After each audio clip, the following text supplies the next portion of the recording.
Hello students, today I am going to teach you the electricity chapter of class 10th science, NCERT based. So today the topics we are going to cover are electric current, electric circuit, potential difference, circuit diagram, Ohm's law and factors affecting resistance. Remind you that this is part 1 and part 2 will be uploaded soon. So now let's start with electric current.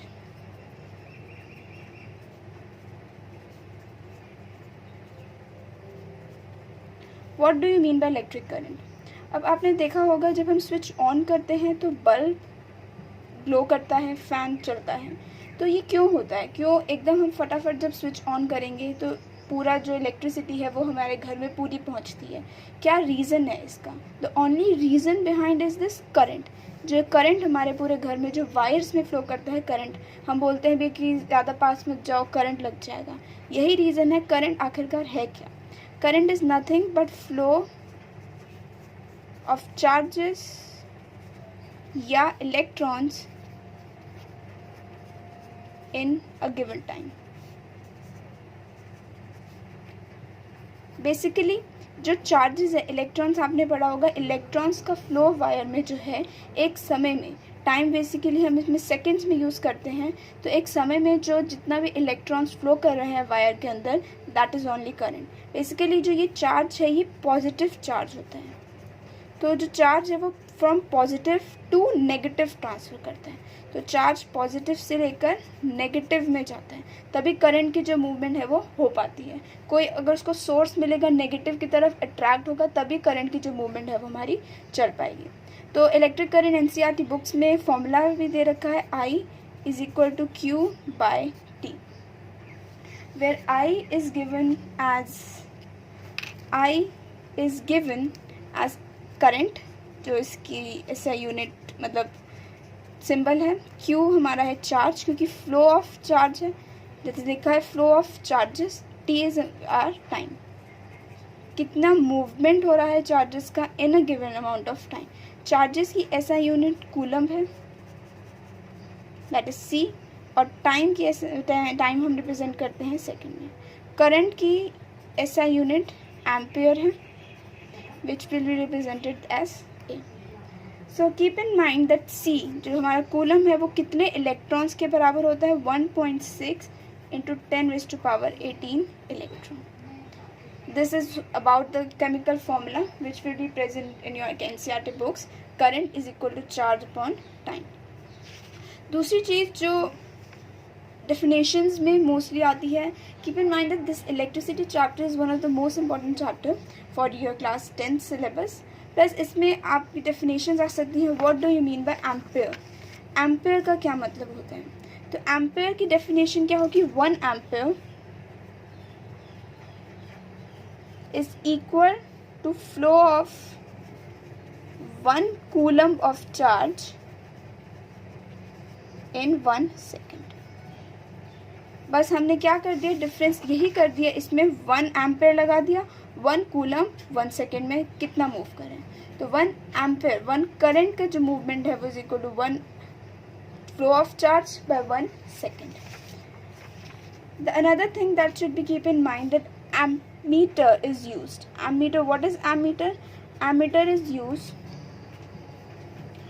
to calculate ampere, to determine how much amount of current is flowing in a circuit.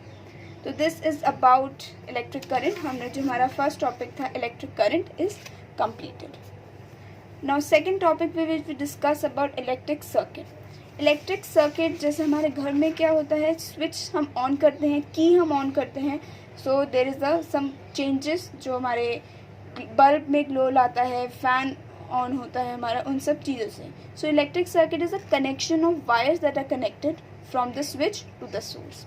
तो मैं आपको electric circuit बना के दिखाती हूँ कैसा electric circuit होता है.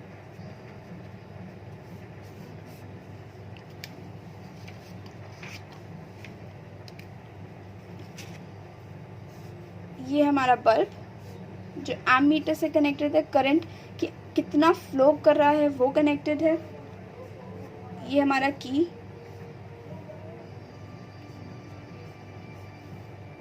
ये हमारी battery. Battery is a very important aspect, क्योंकि ये सेल नहीं होगा तो कनेक्शन होगी नहीं। की अभी ओपन है, मतलब ये स्विच जो है वो ऑफ है। जब हम स्विच ऑन करेंगे, दैट इज़ ये हमारा स्विच ऑन हो गया, करंट की मूवमेंट होगी। करंट की मूवमेंट होगी तो ये बल्ब जो है वो ग्लो करेगा।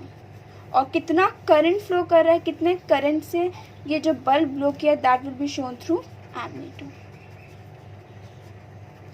So this is nothing but just a connection of wires by which the current can flow easily through it. So हमारा इलेक्ट्रिक सर्किट भी पार्ट कंप्लीट हो गया। Next is about potential difference. What do you mean by potential difference? Potential difference से हमें, as it name suggest, there is some difference. अब potential का मतलब क्या होता है? अब आपने देखा होगा कि एक हॉरिजॉन्टल पाइप अगर हम ले लें, नॉर्मल एक पाइप ले लें, वाटर अगर हम नॉर्मल पाइप को हॉरिजॉन्टली हमने रख दिया, वाटर ईजिली फ्लो नहीं कर सकता। जब तक इसको कुछ प्रेशर नहीं मिलेगा तब तक ये मूव नहीं कर सकता।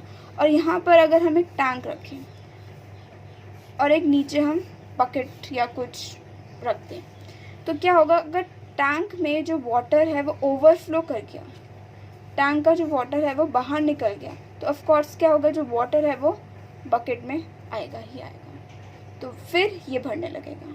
तो क्या हो रहा है? हायर डिफरेंस, जो यहाँ पे हायर प्रेशर है, लोअर प्रेशर में पानी जा रहा है।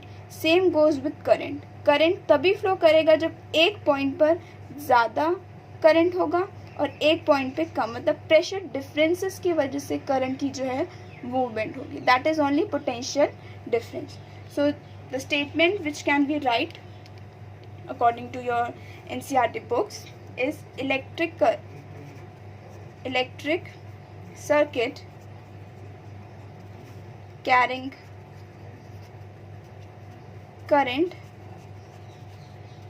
as work done to move a unit charge. Unit charge मतलब the amount of electrons which will be flow to move a unit charge from one point to another. Point to another. एक point से दूसरे point पे कितना charge flow कर रहा है, that is called as potential difference. And potential difference can be represented through V, that is volt. आपने सुना होगा कितना, जब इलेक्ट्रिसिटी बिल आता है तो वोल्ट में आता है, वॉट में आता है। बेसिकली वो वर्क डन कितना हो पा रहा है वर्क चार्जेस को मूव करने में, that is potential difference. And potential difference can be represented through a formula of V is equal to W by Q, where V is potential difference, W is work done, and Q is amount of flow of charge. तो कितना मेहनत लग रही है उस charge को move करने में एक पॉइंट से दूसरे पॉइंट पे, is nothing but potential difference. अब जैसे एमीटर क्या था? करंट को मेजर करना। Same goes with volt meter. Volt meter क्या है? पोटेंशियल डिफरेंस को मेजर करता है। पोटेंशियल डिफरेंस को मेजर करता है voltmeter, which represented as this. ठीक है। अब 1 volt will be equal to 1 joule. Joule is the SI unit of work done by 1 coulomb, as we have discussed earlier that the SI unit of the charge is 1 coulomb. So we can represent 1 V is equal to 1 J by, ये हम SI unit के form में इसको represent कर सकते हैं। तो हमने जो पीछे देखा था द पोटेंशियल डिफरेंस, अब 1 वोल्ट की क्या डेफिनेशन हो सकती है? 1 volt is nothing but circuit carrying current of 1 joule of work done to move a unit charge from one point to another, या to move a 1 coulomb of charge from one point to another। जो definition हमने यहाँ देखी थी, इसमें बस हम work done क्या होगा? 1 joule of work done, और यूनिट चार्ज है तो 1 coulomb of charge, क्योंकि 1 volt की डेफिनेशन हमारी बन गई। नेक्स्ट इज हमारा पोटेंशियल डिफरेंस भी डन है। We have covered 3 topics till now. Next is our circuit diagram. अब circuit diagram is one of the most important, as it is very important. If you don't know the circuit diagram, if you don't know how to draw circuit diagram, then definitely आपको paper में बहुत दिक्कत आने वाली है. So आपकी NCERT books में it's very well defined table of circuit diagram. Here I am showing this one. It is shown here. These are the components here and these are the symbols. Components में हमारा electric cell है. Electric cell represented as this sign, जो batteries में या batteries में use करते हैं. एक positive to negative current flow करेगा. So here why it is shown as this. Battery is just a combination of cell. Positive negative terminals में हमने ज्वाइन कर दिया. Next is plug key, that is closed open, sorry, and plug key close मतलब जब electric current flow कर रहा है, पूरा सर्किट बंद है, तभी easily current will flow. Wire joint, wires crossing without joint. Electric bulb, which has shown in this electric circuit diagram. Resistor of a resistance. This will be discussed later on. What do you mean by resistance and what do you mean by variable resistance? बस आपको symbol याद रखना है कि resistance और variable resistance का symbol क्या है. Ammeter, as I have shown A, from positive to negative. Voltmeter, V. So this is the circuit diagram. Just keep in mind all the symbols that are represented in these components. Okay, so our circuit diagram is also done. Now next what we are going to study is Ohm's law.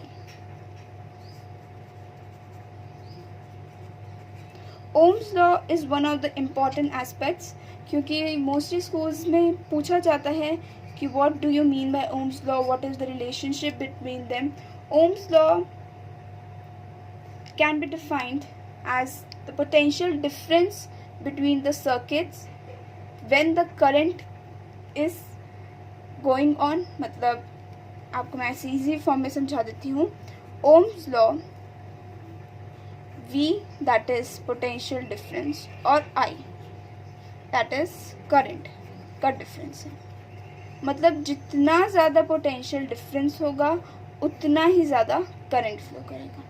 तो we can write V is directly proportional to I. जितना V है मतलब जितना हम potential difference apply कर रहे हैं, जितना हम प्रेशर दे रहे हैं, उतना ही ज़्यादा हमारा करंट भी बढ़ जाएगा. तो अगर हम प्रोपोर्शनैलिटी कांस्टेंट को हटा दें तो we will get V by I is constant और V by I is equal to R. तो V is equal to I R. ये हमारे पास ओम्स लॉ आएगा. और इसमें हम R क्या बता सकते हैं? R is R resistance. अब रेजिस्टेंस का ओम्स लॉ में क्या कनेक्शन है? Resistance is defined as property of a conductor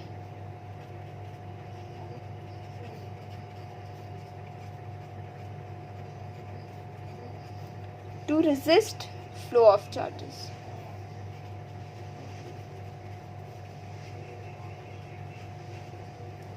अब resist का मतलब क्या होता है? resist का मतलब होता है किसी चीज को रोकना. अब हमने बताया कि जो ओम्स लॉ है वो पोटेंशियल डिफरेंस और करंट का रिलेशनशिप है.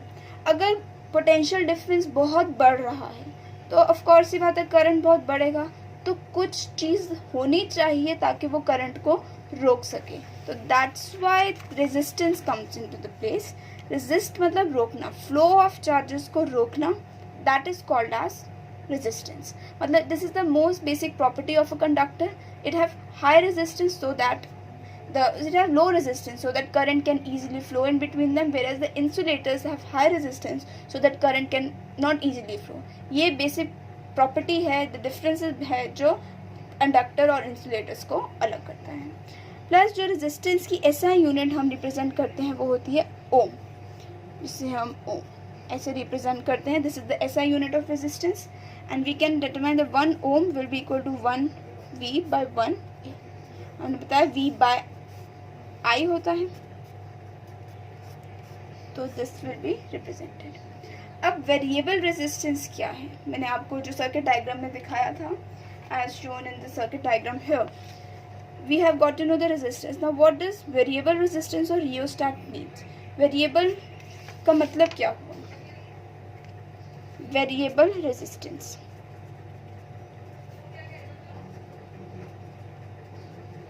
क्या मतलब होता है वेरिएबल रेजिस्टेंस का? वेरिएबल का मतलब क्या होता है? आपने मैथ टर्म्स में भी पढ़ा होगा, the difference between the variable and constant. Variable that keeps on changing and constant that remains same. तो variable is keep on changing. तो अगर पोटेंशियल डिफरेंस और करंट कंट्रोल करना है इन दोनों चीज़ों को, तो हम रेजिस्टेंस को बढ़ा सकते हैं या रेजिस्टेंस को हम कर सकते हैं. That's why we use variable resistance. Now next topic we are going to cover is, now here you can see Ohm's law is covered. Now next topic, which are last topic which I'm going to discuss, is factors affecting resistance on which it depends. So factors affecting resistance.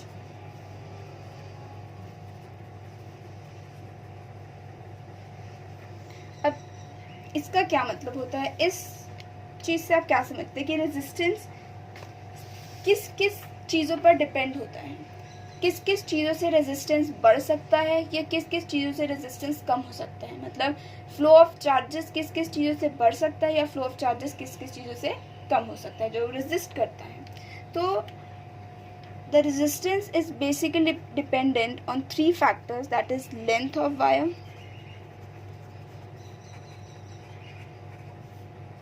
area of cross section,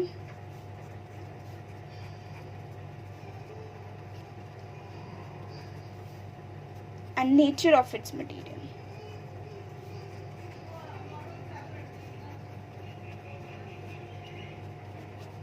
ये 3 चीज़ों पर जो हमारा resistance है वो depend करता है, which can also be depicted through a formula, that is R is directly proportional to L by length and area of cross section. Length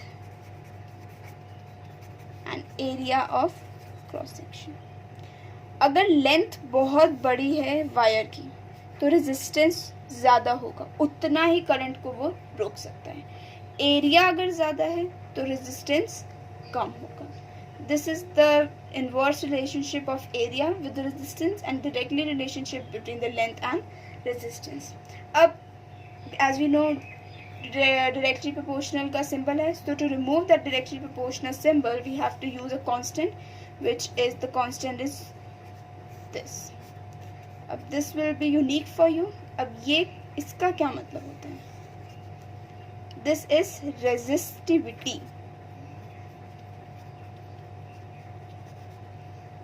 This is resistivity. Resistivity is a constant of proportionality. It is a constant of proportionality and it is also called as electrical resistivity. Same resistance की तरह ही use किया जाता है. Electrical resistance जो हमारा flow of charges को रोकता है, रेजिस्टिविटी भी यही है और इसकी एसआई यूनिट होती है ओम metre. This is the most characteristic property of a material. Metals में resistivity कम होगी so that the flow of electrons can easily take place. So metals की जो resistivity है, metals की resistivity will be 10 to the power minus 8 ohm meter to 10 to the power minus 6 ohm meter. Whereas insulators की resistivity ज़्यादा होनी चाहिए.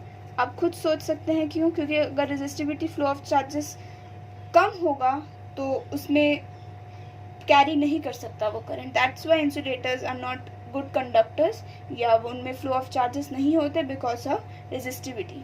तो उसकी जो वैल्यू है that will B 10 to the power 12 to 10 to the power 17 ohm meter. Now keep in mind that resistivity and resistance both vary with temperature. That is rho and R both vary with temperature. Temperature ज़्यादा होगा तो मे भी कुछ changes उसमें हो जाएंगे. The last thing which was discovered, that the alloys have a greater resistivity than metals. Keep in mind that alloys have greater resistivity than metals, because the reason being that is alloys do not oxidize मतलब burn readily at high temperature. They cannot burn readily at high temperature, तभी उनमें जो temperature है जितना भी बढ़ा दो वो बर्न नहीं करेंगे, क्योंकि उनमें फिर फ्लो ऑफ चार्जेस है बहुत ज़्यादा होते हैं. तो alloys have a better resistivity than metals. Now in the book of your class 10 NCERT, page number 207, there is a complete table of material as well as the resistivity in the material, which you can easily go through that. बहुत easily आपको बहुत precisely इसमें समझ में आ जाएगा. So this was all for today. Now I have covered each and every topic that was going to be in the part 1. Factors affecting resistance is also covered. So all the topics are covered, that is electric current, electric circuit, potential difference, circuit diagram, Ohm's law and factors affecting resistance. अगर आपको ये video पसंद आई हो और अगर आप चाहते हैं कि पार्ट 2 वीडियो जल्द से जल्द अपलोड हो जाए, so please do like, subscribe and share and do comment if you have any query, क्योंकि इस चैप्टर में कुछ न्यूमेरिकल्स भी होंगे that will be difficult for you to answer it. अगर हो रहे हैं तो वेल एंड गुड, अगर नहीं हो रहे तो please comment what ever query you have, I will happily solve it. And next chapter अगर आप चाहते हैं कि मैं वो इंट्रोड्यूस करूँ, so please comment below the section. Thank you very much.